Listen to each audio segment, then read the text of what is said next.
안녕하세요. 저는 카이스트 전산학부 김현우 교수님 소속 석사연구원 나지혜입니다.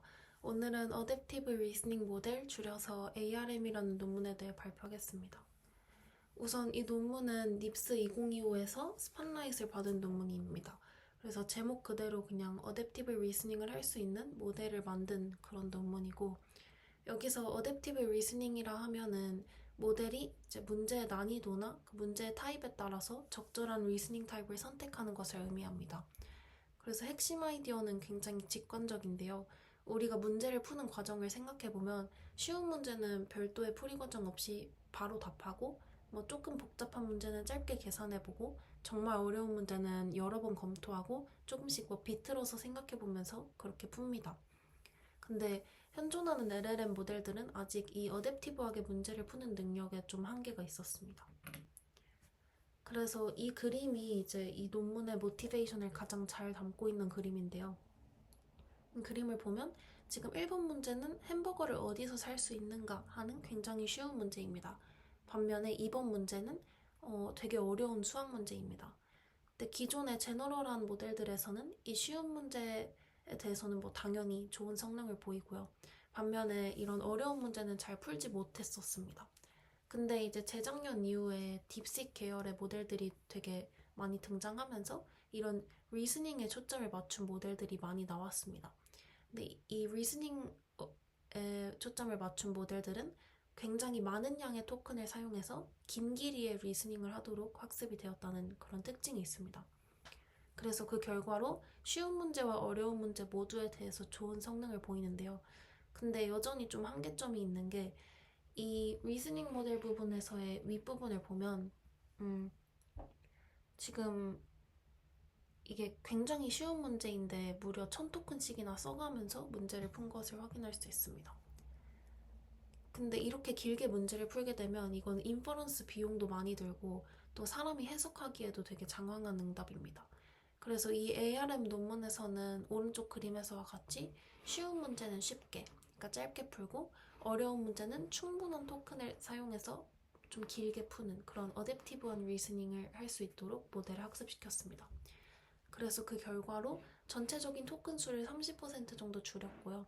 특히나 쉬운 태스크에 대해서는 70%까지 토큰 수를 줄이는 그런 성능을 낼 수 있었고, 응답의 길이가 줄어들었다 보니까 이제 GRPO와 같은 자기 자신이 내뱉은 응답을 사용해서 학습하는 그런 강화학습 방법론들에서 학습 속도도 빨라졌습니다. 이렇게 토큰 수를 줄이면서도 성능은 GRPO에 대비해서 1% 미만으로 떨어졌다는 게 이 논문의 굉장한 강점입니다. 그래서 이제 프리리미너리로서 GRPO를 먼저 좀 소개를 드리려고 합니다. 사실 GRPO 요즘 다들 잘 아실 것 같기는 한데 이게 ARM 논문을 이해하기 위해서 되게 필수적인 내용이라서 그냥 한 번 더 간단하게 설명을 드리겠습니다. 큰 틀에서 보면 이제 GRPO는 딥식 맷이라는 논문에서 처음 제안이 되어서 요즘은 정말 강화학습의 가장 대표적인 학습 방법으로 널리 사용되는 그런 알고리즘입니다. 얘는 이제 하나의 동일한 질문에 대해서 여러 개의 응답을 샘플링해서 그룹을 구성하고 그 그룹 안에서 상대적으로 더 좋은 응답, 상대적으로 좀 별로인 응답을 구분을 합니다. 그래서 상대적으로 좋은 응답은 생성 확률을 높이고 상대적으로 별로인 응답은 생성 확률을 낮추도록 학습하는 방법입니다. 그래서 뭐 좀 추가적인 내용이긴 한데 GRPO로 학습을 하기 위해서 이 그룹 안에 다양한 응답들이 포함되도록 그룹을 잘 구성하는 것도 굉장히 중요한 연구 주제입니다. 그래서 학습 과정을 그냥 순차적으로 빠르게 보면 먼저 하나의 동일한 입력 질문에 대해서 이 모델을 샘플링을 통해서 여러 개의 응답을 생성합니다. 이 그림의 예시로 보면 총 G개의 응답을 생성했다고 보시면 되고요. 그리고 이때 각각의 응답들은 이제 채점과 비교의 편의성을 위해서 주로 이렇게 think와 answer 포맷으로 생성이 됩니다. 그래서 이 think와 think 태그 사이에 추론 과정을 넣고 answer와 answer 태그 사이에 최종 정답을 내뱉는 그런 방식입니다. 그 다음으로 이제 리워드 모델을 사용해 또는 뭐 요즘은 verifiable reward라고 해서 모델 없이 그냥 리워드 함수 같은 것을 사용하는데요. 이를 사용해서 어쨌든 이 쥐개의 응답들의 리워드를 구합니다. 이거는 채점을 하는 과정이라고 봐주시면 됩니다. 그래서 가장 대표적으로 사용되는 게 이제 포맷 리워드와 애큐러시 리워드인데요. 이 포맷 리워드는 이제 앞선 슬라이드에서 이제 띵크와 앤서 포맷으로 대답하게끔 한다고 했는데, 이 포맷을 제대로 지켰으면 1점을 주고 못 지켰으면 빵점을 주는 방식입니다. 그리고 애큐러시 리워드의 경우에는 최종적으로 정답을 맞췄으면 1점, 그래서 정답을 틀렸으면 빵점을 주는 방식입니다. 그래서 뭐 예를 들어서 내가 포맷과 애큐러시 리워드를 사용해서 모델을 학습시키겠다라고 한다면, 뭐 예시를 들면 이 O1의 리워드는 2점, O2의 리워드는 빵점, 뭐 OG의 리워드는 1점, 이런 식으로 리워드가 개선이 될 겁니다. 그 다음은 이제 그렇게 구해진 리워드들을 표준화해서 어드밴티지라는 형태로 만들어주는 겁니다. 이건 그냥 저희가 고등학교 때 배웠던 표준화 과정을 거치는 건데, 그래서 이제 평균이 0이고 표준 편차가 1인 분포로 바꿔주는 과정입니다. 그래서 이 리워드를 표준화해준 값을 저희는 어드밴티지, A라고 부릅니다. 그러면 이제 결과적으로 좋은 응답은 양의 어드밴티지, 좀 별로인 응답은 음의 어드밴티지를 가지게 됩니다. 네, 이렇게 어드밴티지가 구해졌으면 이제는 이 오브젝티브 펑션을 최대화하는 방향으로 모델을 업데이트 해줍니다. 여기 이제 아래에 적혀있는 수식이 오브젝티브 펑션인데요. 이 식이 굉장히 복잡해 보이는데 사실은 이 식의 대부분의 부분들이 그냥 학습의 안정성을 위한 안전장치들입니다.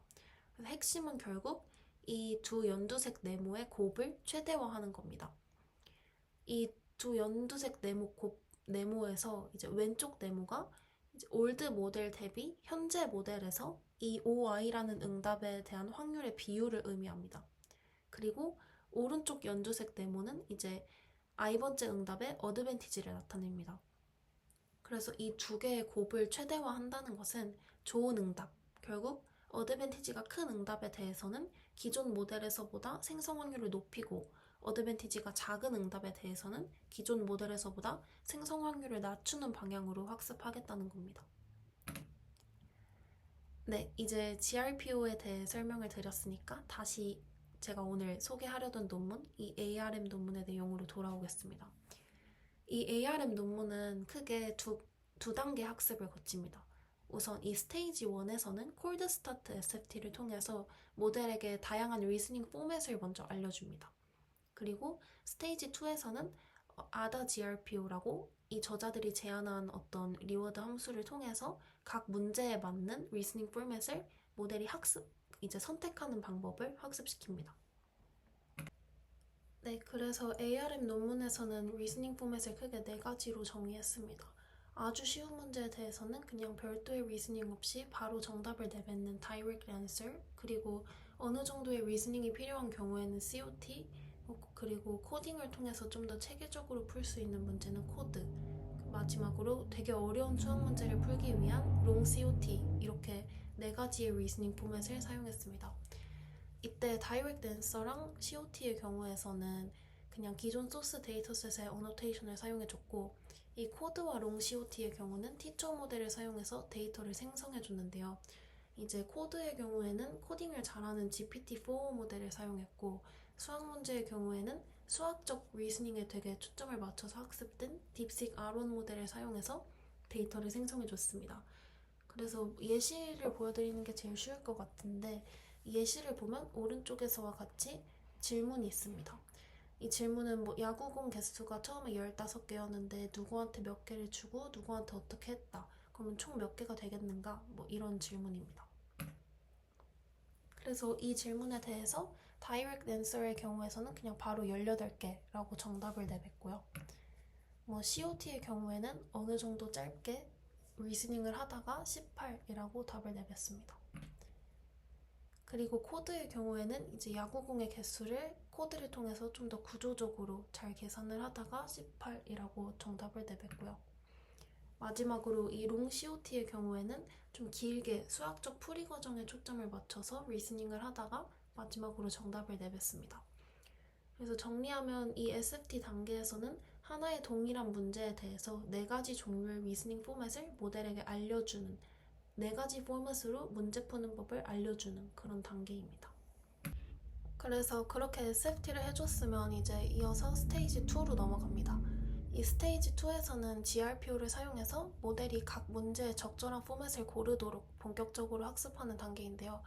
제가 이전 슬라이드들에서 이제 GRPO에서는 포맷이랑 애큐러시 리워드를 사용하는 게 국룰이라고 말씀드렸었는데, 저자들도 처음에는 그냥 그 포맷과 애큐러시 리워드만 사용해서 나이브 GRPO를 먼저 시도했습니다. 근데 그 결과로 이제 포맷 콜랩스라는 문제가 생겼다고 하는데, 그게 뭐냐면 지금 이 아래 그림을 보시면 이 막대 그래프 같은 게 이제 각 난이도의 벤치마크에서 학습된 모델들이 어느 유형으로 문제를 풀었는지를 나타낸 건데요.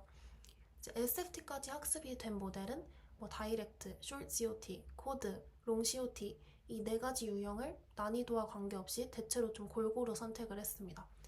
이건 이제 SFT 단계에서 각 문제를 4가지 유형 모두로 한 번씩 학습을 해줬기 때문에 자연스러운 결과로 볼 수 있고, 근데 이제 단순하게 그 포맷과 애큐러시 리워드만 사용해서 GRPO를 해주게 되면 사실 롱 COT에서 그냥 길게 리스닝해서 정답을 맞출 확률이 가장 높기 때문에 학습이 진행됨에 따라서 모델이 그냥 롱 COT로만 대답하는 포맷 콜랩스 문제가 생깁니다.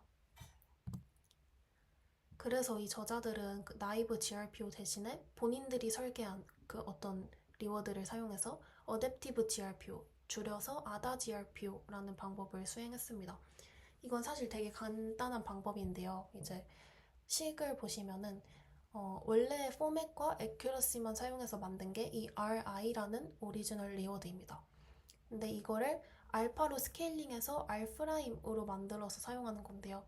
여기서 알파는 그냥 G 나누기 F입니다. 그리고 여기서 G는 그룹 사이즈, 그러니까 롤아웃의 개수이고요. F는 그룹 안에서 이 i번째 응답이 해당하는 포맷의 빈도입니다. 좀 예를 들면은 한 질문에 대해서 8개의 롤아웃을 생성했는데 그 중에 코드로 2번 풀었다라고 하면은 알파는 8 나누기 2, 즉 4가 돼가지고 코드로 푼 응답들의 리워드는 4배 부풀려주는 방식입니다. 반면에 뭐 8개 중에서 롱 COT로 푼 게 7개였다 라고 하면은 롱 COT는 8 나누기 7, 그러니까 7분의 8 정도로 좀 덜 부풀려주는 겁니다. 이게 이렇게 덜 부풀려주면은 나중에 어차피 이 리워드들끼리 정규화해서 어드밴티지로 만드는 부분이 있기 때문에 이 덜 부풀려진 롱 COT는 좀 억제하게 되는, 그러니까 어드밴티지가 작아지게 되는 그런 결과가 생깁니다. 즉 그냥 이거는 희소한 유형을 좀 더 많이 탐험할 수 있도록 유도하는 스케일링 기법이다 라고 생각해 주시면 됩니다. 근데 이거를 이제 학습 후반까지 계속 이렇게 스케일링을 해주면은 모델이 이 문제는 롱 COT로 푸는 게 맞는 것 같은데 자꾸 코드로 풀라고 하네? 약간 이런 시그널이 될 수 있기 때문에 이제 DKT라는 항을 통해서 학습 초반에는 이 스케일링을 많이 적용하고 학습 후반으로 갈수록 좀 덜 적용해서 원래의 나이브 GRPO와 같아지도록 합니다. 그래서 이 식을 이제 오른쪽 아래 박스로 간단히 적어뒀는데, 여기서 이 DKT는 학습 초반에, 그러니까 완전 학습이 시작할 때 DK0는 1이기 때문에 알파가 순수하게 G 나누기 F가 되도록 하고요. 학습이 끝나는 마지막 지점, 그러니까 DK 라지 T에서는 그 F 나누기 G가 돼서 이걸 알파와 곱해지면 이게 상쇄가 돼서 순수하게 1이 되도록 합니다. 즉, 학습이 끝날 때에는 별도의 스케일링이 없이 나이브 GRPO와 완전히 같아지도록 설계를 한 겁니다. 그래서 정리하면 이 ADA GRPO라는 방법은 학습 초반에 다양한 유형의 리스닝을 탐험할 수 있도록 유도하는 그런 리워드다 라고 이해해 주시면 됩니다. 네, 그래서 이건 본격적인 실험 결과인데요. 베이스 모델로는 QN2.5 계열의 3B, 7B, 14B 모델이 사용되었고, 평가로는 쉬운 CSQA, OBQA부터 시작해서 되게 어려운 AIME 문제까지 되게 다양한 난이도에 걸쳐서 이루어졌습니다. 네, 그 모델 사이즈별 경향성이 유사해서 그냥 그 3B 모델 성능으로 설명을 드리겠습니다. 이 표에서 QN2.5 모델 부분을 보시면 이제 첫 번째 행이 베이스 모델, 그 다음이 SFT까지 해준 거, 그 다음이 그 위에 나이브 GRPO를 얹은 거고, 마지막이 나이브 GRPO 대신 ADA GRPO를 얹은 ARM의 성능입니다. 그리고 이제 각 행에 뭐 이제 K는 1, K는 8 이렇게 적힌 거는 GRPO가 워낙 학습 시에 랜덤성이 있기 때문에 패스 1이 아니라 패스 8 성능까지 추가로 레포트를 해준 것입니다. 이제 본격적으로 그 GRPO와 ARM의 성능을 비교해 보시면 사실 성능만 봤을 때는 ARM이 조금 뒤처지긴 합니다. 대략 1% 정도 조금 떨어지는 경향이 있는데요. 근데 오른쪽에 토큰 수 부분을 보면 정말 말도 안 되게 토큰을 많이 줄인 것을 볼 수 있습니다. 특히나 뭐 CSQA, OBQA, GSM8K, SVAMP 같은 되게 쉬운 벤치마크에서는 확실히 한 60-70% 정도까지 토큰 수를 줄인 것을 확인할 수 있습니다. 그리고 이거는 좀 논문의 메시지랑 직접적으로 관련된 건 아닌데 이 빨간색 박스를 보시면 SFT를 해주고 나니까 오히려 좀 성능이 떨어지는 벤치마크들이 있습니다. 저자들은 이게 어려운 문제를 이제 SFT 학습 과정에서 다이렉트 앤서나 짧은 COT로 풀도록 하는 과정에서 좀 어려운 문제의 성능에 손실이 났다라고 얘기를 하는데 사실 이렇게 SFT의 결과로 성능이 떨어지는 게 이 논문에서만의 문제가 아니고 요즘 다른 논문들에서도 다른 강화학습하는 논문들에서도 되게 많이 지적하는 문제여서 그래서 콜드 스타트 없이 뭐 바로 아래를 적용하자 하는 그런 논문들도 요즘 좀 있는데요. 그거 좀 고민해보면 좋을 것 같아서 언급드립니다. 그리고 이 슬라이드는 이제 각 난이도의 벤치마크에서 모델이 선택한 리스닝 포맷의 비율을 보여줍니다. 아까 그냥 그 나이브 GRPO를 바로 하면은 모델이 다 롱 COT로만 대답하는 그런 포맷 콜랩스 문제가 있다고 했었는데요. 이 저자들이 제안한 리워드를 좀 스케일링 해주는 그 아다 GRPO를 한 결과 ARM 모델에서는 이 포맷 콜립스 없이 비교적 쉬운 문제에서는 다이렉트랑 숏 COT로 많이 대답하고 좀 어려운 문제에서는 코드랑 롱 COT로 많이 대답하는 것을 확인할 수 있었습니다. 네, 이번 슬라이드부터는 좀 제가 개인적으로 이 논문을 읽으면서 앞으로 좀 더 개선할 수 있겠다라고 느낀 부분들인데요.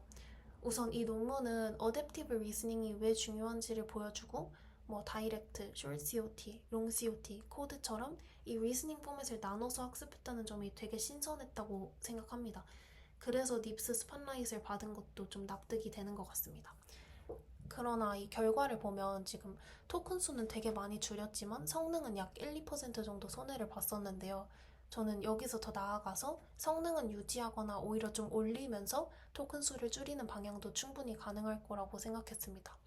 왜냐하면 요즘 이제 LLM들이 너무 길게 리스닝을 하면서 오히려 중간에 좀 잘못된 방향으로 빠지는 그런 오버띵킹에 대한 문제가 되게 자주 지적이 되는데요. 그래서 어려운 문제에서 단순히 롱 COT를 선택한다 에서 끝나는 게 아니라 그 롱 COT 안에서도 좀 불필요하거나 잘못된 리스닝을 걸러낼 수 있다면 성능 개선까지도 기대할 수 있을 것 같습니다. 그리고 또 제가 좀 더 개선해야 된다고 느꼈던 게 이 ARM 결과를 보면 쉬운 문제에서 다이렉트와 숏 COT의 비율이 좀 늘고 어려운 문제에서 롱 COT의 비율이 늘어나는 경향성은 분명히 있습니다. 근데 사실 전 정말 쉬운 문제라면 그냥 코드나 롱 COT가 아예 없이 다이렉트나 숏 COT로만 푸는 것이 맞다고 생각을 했습니다. 그래서 이를 위해서 좀 어떻게 할 수 있을까 생각해 보면 뭐 한 문제를 뭐 다이렉트로도 맞추고 숏 COT로도 맞췄다 라고 하면은 좀 더 적은 리스닝 버젯으로 맞췄을 때 추가 보너스 리워드를 주는 방식처럼 좀 더 작은 버젯을 선호하도록 유도하는 그런 리워드 디자인도 적용해 볼 수 있을 것 같습니다. 마지막으로 이제 아까도 잠깐 언급했듯이 요즘 RL 학습에서 콜드 스타트 SFT가 정말 필요한가에 대한 논의가 많아지고 있습니다. 이 논문에서도 SFT 학습 이후 오히려 성능이 떨어지는 경우가 있었고 뭐 다른 최근 논문들에서도 비슷한 문제가 계속 지적이 되고 있습니다. 그래서 이 왼쪽 그림도 그런 관련 논문에서 가져온 것인데요.